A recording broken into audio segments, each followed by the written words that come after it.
చాలా మందికి ఏంటంటే ఫిస్టులా అనేది ఏంటి, ఫిస్టులా ఎలా వస్తుందని చాలా మంది అడుగుతారు.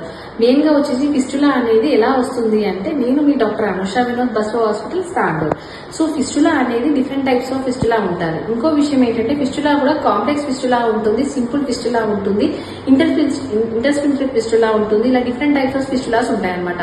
ఆ ఫిస్టులా అనేది మనకు ఏ టైప్ అని ఎలా తెలుస్తుంది అంటే, మెయిన్ గా వచ్చేసి ఎలా అంటే like first of all fistula వచ్చింది అంటే ఎలాంటి పల్స్ డిశ్చార్జ్ అయినా ఉందా, మళ్ళీ తర్వాత ఫీవర్ ఉందా, కూర్చోడానికి ఇబ్బంది ఉందా, బర్నింగ్ సెన్సేషన్ ఉందా, సో ఇలాంటివన్నీ సిమ్టమ్స్ అడుగుతాము. సిమ్టమ్స్ అడిగిన తర్వాత అది ఎలాంటి ఫిస్టులా అని ఎగ్జామినేషన్ చేస్తాము. ఎగ్జామినేషన్ లో కూడా తెలియనప్పుడు దెన్ మేము ఫిస్టులోగ్రామ్ అని సజెస్ట్ చేస్తామన్నమాట.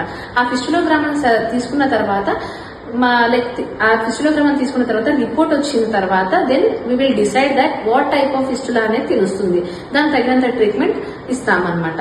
సో ట్రీట్మెంట్ ఎలా ఇస్తాము, ట్రీట్మెంట్ ఏమి ఇస్తాము అనేది మీకు నెక్స్ట్ వీడియోలో చెప్తాను. Thank you.